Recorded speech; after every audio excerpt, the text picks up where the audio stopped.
А у КРСУ прекрасная на самом деле база, великолепная 30-летняя история, мощный кадровый потенциал и много людей с учеными степенями докторов наук и кандидатов, заслуженных работников с различными премиями.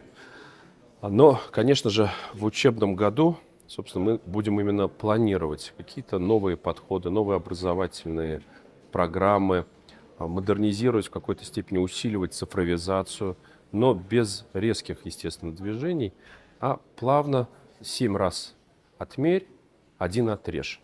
Этот базовый, такой традиционный для России принцип, конечно же, мы будем использовать в первую очередь.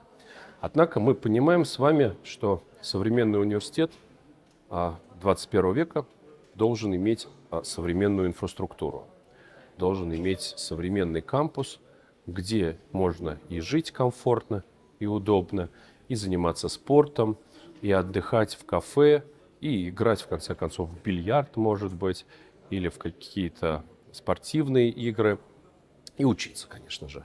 Да еще и заниматься наукой. А это совсем другой подход к помещениям, к пространству, которые, к сожалению, нынешние наши корпуса не обеспечивают. Это задача, которая поставлена и руководством Российской Федерации, и руководством Кыргызской Республики, что для успешного развития и для возможности, в принципе, модернизации всех процессов нашему университету крайне необходим современный студенческий университетский городок. И прекрасно, что у нас есть даже база. У нас в Бишкеке есть 3 гектара земли, закрепленные за нашим университетом. Сейчас это как некий пустырь, на обочине которого стоит факультет архитектуры и дизайна.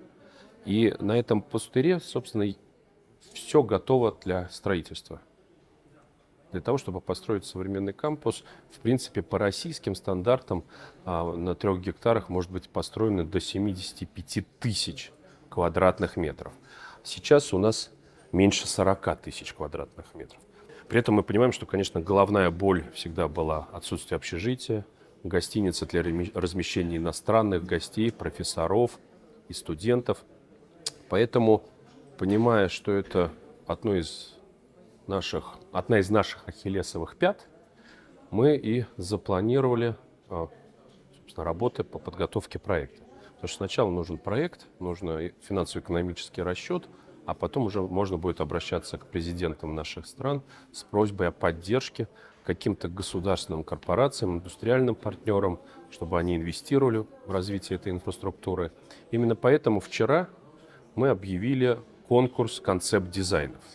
Открытый конкурс, в котором могут принимать как участие юридические лица, какие-то архитектурные бюро, строительные компании, так и физические лица. В принципе, любой студент даже университета, который умеет рисовать красивые здания, на современном программном обеспечении это делать достаточно просто, если человек владеет этой технологией. Конечно, сроки сжатые, 2 недели на подготовку концепт-дизайна, потому что наш план как раз к юбилею, к 30-летию сделать выставку-конкурс разных концепт-дизайнов. И здесь на 2-м этаже мы разместим те заявки, которые мы получим.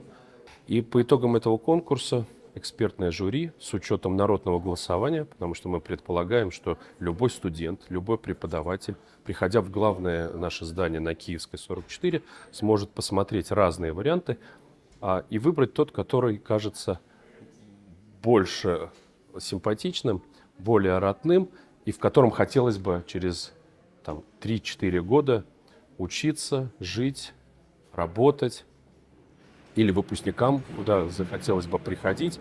Здесь важно, что на вкус и цвет товарища нет.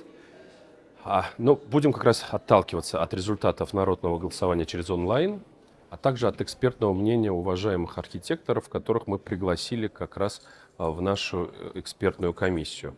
И когда мы в конце октября планируем уже выбрать тот концепт-дизайн кампуса, который всем больше всего нравится, как некая наша мечта о КРСУ будущего, тогда мы уже приступим к расчету технического задания, к проектированию и, собственно, пониманию, где найти источники финансирования. Но задача вполне решаема.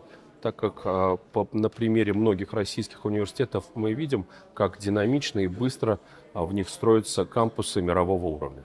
По современным меркам строительства, если есть поддержка властей и бизнеса в части, в том числе развития инфраструктуры и вложения этих инвестиций, то это примерно 3 года, и в этом отношении наши первокурсники, может быть, уже успеют и поучиться, если мы все хорошо сделаем, правильно, не будет нигде у нас какой-то пробуксовки, потому что здесь во многом зависит от управленцев и от качества менеджмента. Но я надеюсь, что это сложная задача, но слишком важная и перспективная, обеспечивающая развитию КАРСУ на ближайшие десятилетия. Я уверен, что мы справимся.